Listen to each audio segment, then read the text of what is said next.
You're back in the shop with me today, guys. And today on the channel, I want to extend our Christmas gift woodworking experience. Now, I remember as a child making Christmas tree ornaments out of popsicle sticks like Rudolph the reindeer, and I was always so stoked to put them up on the tree. Now, a lot of the families I know get really into ornaments. Sometimes they collect Elvises or skiing reindeer, and they pass them down from generation to generation. So today I want to teach you my take on Christmas tree ornaments. Stick around. I'm Stoner Ericson from Ericson Design Company, and let's build something. Ta-da!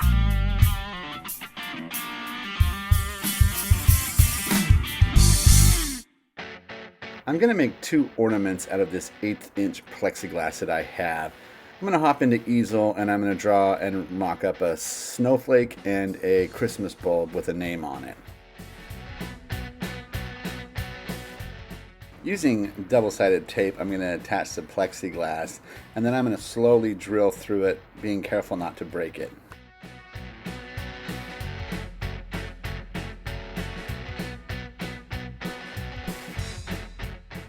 As I attach this to the spoil board, I'm going really slow with the screws. They're a little wider than the hole and they'll want to crack all the way through this, so I've learned in the past just to go slow.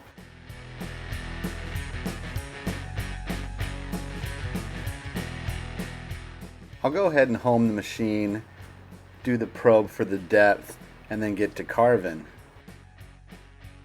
This carve actually only took 4 minutes. I didn't carve all the way through. I should have. Next time I will. So there's a little more prep work after that.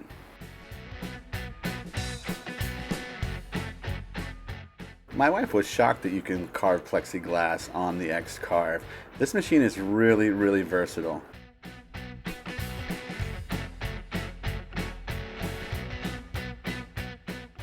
Some people have asked me why I don't use the included dust attachment that came with the X-Carve. You know, it's kind of cumbersome to get on and off when you're setting your carves. I also go really fast in adjusting it and setting it, and the time it takes for me to literally just vacuum it off at the end is a mere seconds, so I would rather just do it this way. And I built the enclosure so all the dust stays inside. I'm going to go really slow here with a putty knife and take this off in anticipation not to break the plexiglass.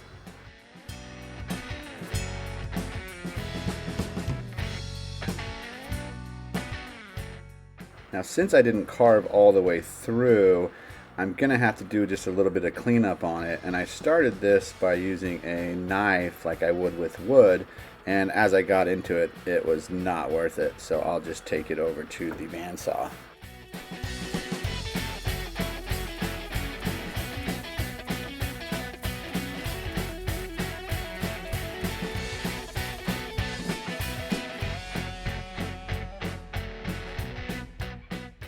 At the bandsaw, I'll just go really slow. You know, this is a downcut blade, so it's going to actually heat up the plexiglass, and ultimately it makes like a little gum up, and you really can't get through it, so you have to just kind of slow down and pay attention, turn the saw off, and kind of flick that out of there.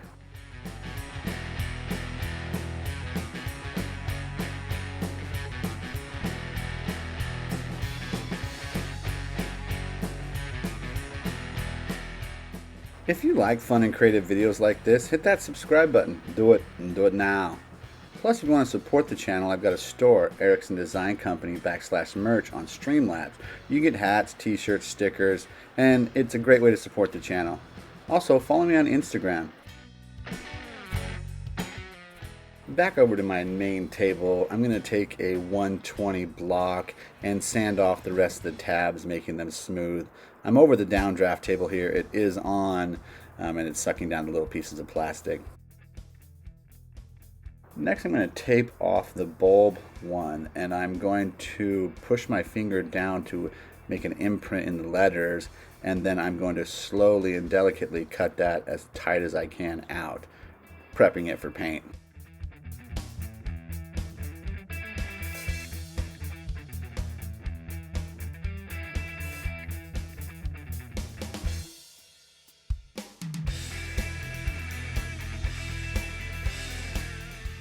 I'm going to spray a little red down into the letters of the bulb ornament, and then I'm going to use this frosted fog paint Now, I don't know if it was old or I didn't shake it up well enough.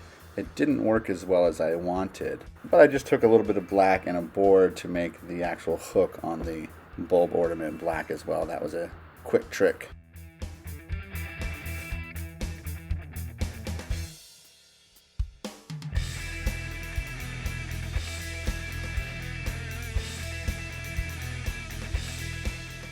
These came out great. Now, I've only had my X-Carve for about a month and 2 weeks, so I want to show you how I would do this without the X-Carve.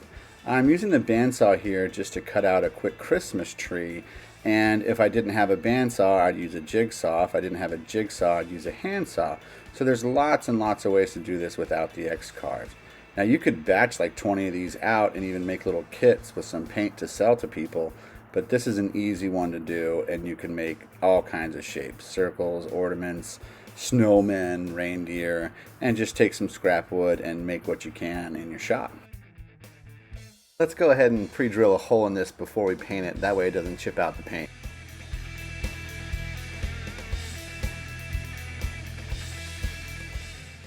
I'm going to spray the wood Christmas tree ornament white. You could use green, red, whatever you have.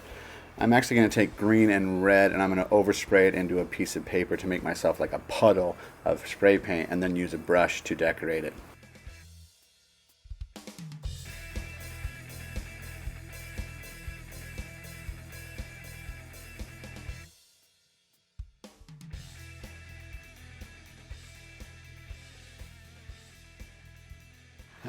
Well, the wood shop is my favorite place to be. This little wood one, you can make all kinds of shapes: snowmen, reindeer, anything you can think of, these Christmas trees. Batch them out, get some puff paint, get the family around the kitchen table, let your kids create and design and be artistic. They can put a Winnie the Pooh on it, they can put stickers on it, whatever they want. You put it up on the tree. The next year, when they put it back up, they'll remember that moment. And when they graduate from high school, you can give them, or if they start a family, you can give them these ones as well. Now, as for the X-Carves one, that frost paint didn't work very well, so I just went ahead and did white on the snowflake. And this little guy has the built-in hook. The frost paint worked pretty good, and it's just ready to go right on the tree. So anytime you can get in the shop, anytime you can include your family in the shop, that's a win for all of us. I hope you like videos like this. If you do, share this video with your family and friends. Check out my other videos right here. And I'm Stoner Ericson from Ericson Design Company, and we built something. Ta-da!